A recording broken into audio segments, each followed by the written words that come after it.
Hello everyone. I'm going to step out of character today because I want to tell you a little bit about the inspiration that helped me to create this black gown for Catherine. I've been bringing her to life for visitors to the National Trust, Compton Castle, and to audiences all over Devon for about 5 years now, and I make all her clothes. And learning how to do that has been quite a journey.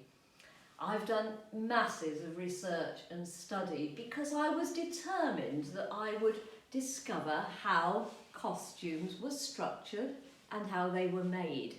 I really wanted to know what it felt like to walk around in these wonderful clothes.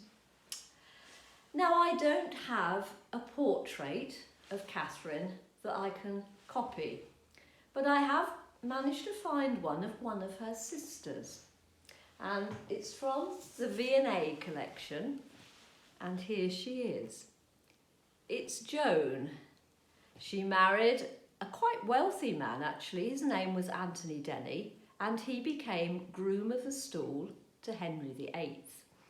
And we can see only a little detail of Joan's costume. She's wearing a black gown. Black is a very high status colour because it takes several different dyes to create it, and it was therefore very popular for the wealthy. We can see that there's a little clasp at the front holding the gown together, and a sort of high splayed collar and a ruff and a little headdress, a variation of a French hood. Oops. So that's Joan. That gave me a few ideas. But Joan isn't the only sister that Catherine had. She came from quite a large family. She was born Catherine Champernowne down at Modbury, and she had 2 brothers and 5 sisters. One of those sisters' name was Elizabeth. Now, Elizabeth was a little bit older than Catherine.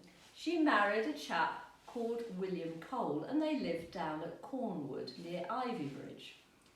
Now, poor William, he died only a couple of months after Catherine's own first husband, Otho Gilbert, in 1547. And Elizabeth then remarried. This time her husband's name was Pollard. He also died and left her a widow for a second time. In 1568, Elizabeth decided to make her will. And I've got a copy of it that I managed to get from the National Archives. Here it is. And as you can see, as always, quite interesting to try and decipher this wonderful spidery handwriting. But luckily on my computer I can blow it up, so I have managed to transcribe pretty much all of Elizabeth's will. And I love wills actually. They're a brilliant window on people's lives in the past because they tell us about all the things that mattered to people, the things they wanted to pass on to the next generation, and they tell us the things that were of most value. So Elizabeth's will, like many others of wealthy women of her time, it deals with land, it deals with silver standing cups and money, and bequests of her bed hangings, her bedsteads, her feather mattresses. But it also includes quite a lot of bequests concerning her wearing apparel. And that's a feature you found in many wills back at this time and right the way through the 17th century. My wearing apparel is often number 1 on the list of items in a will, because for a lot of people, that's the most costly thing I've got to pass on. Now, Elizabeth even detailed which of her serving women would get her undergarments. She called them smocks, we often call them shifts, and her kerchiefs to go on her head. But she also left 2 gowns to 2 of her sisters, a cloth gown for her young sister Frances, and to Catherine, who is by now Catherine Rawley, her best gown of silk and her finest kirtle of her own choosing. And I thought, wouldn't that be absolutely brilliant if I could try and recreate what that black gown might have looked like? Didn't even know then, though, that it was black, did I? Hadn't got much to go on. But luckily, I was doing a course with historic royal palaces and with Glasgow University. And I was in touch with some of the tutors on that course, brilliant people with lots of knowledge of the history of costume. And we talked about this project, and they helped me to work out the style of gown that would be appropriate for Elizabeth in 1568. Bearing in mind that she lived her life in Devon, but she has these really close connections to the court. And they helped me source some other portraits of women of that status at that time. Here's one. This is a portrait of an unknown woman. I don't know who she is, but you can see again, she's in the black gown with some rather fine sleeves, look really quite heavily embroidered. She's got a ruff, and she has got another headdress, which is another variation of the French hood.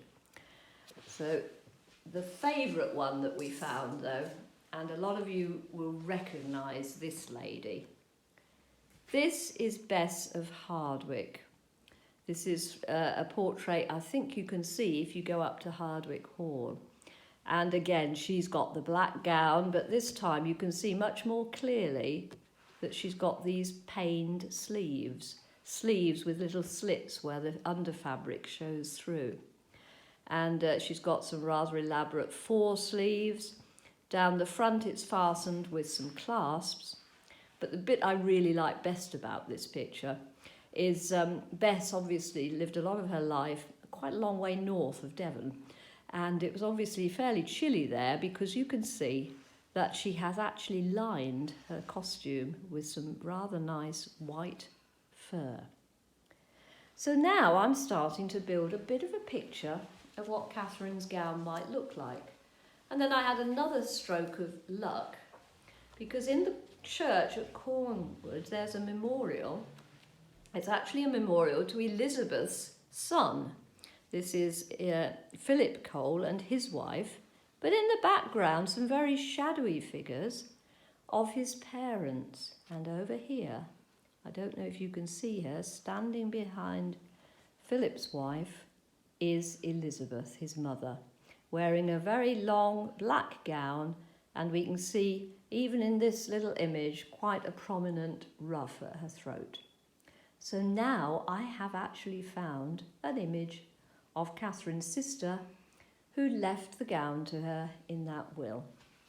So putting all these together, I took a pattern from my favourite source, the Tudor tailor. I adjusted it just a little bit because I wanted to have the gown a little bit more full at the back to accommodate her spreading farthingale. And this is the gown that I came up with, and I hope you like it.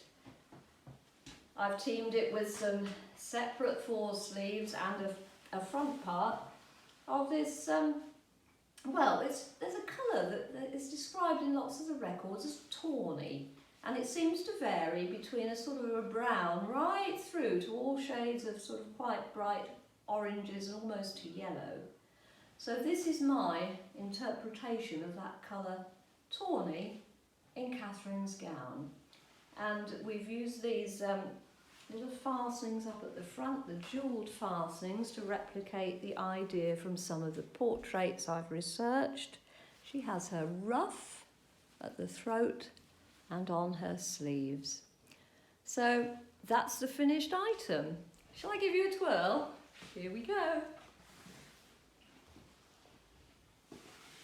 I do hope you like it, and I hope to see you again sometime soon.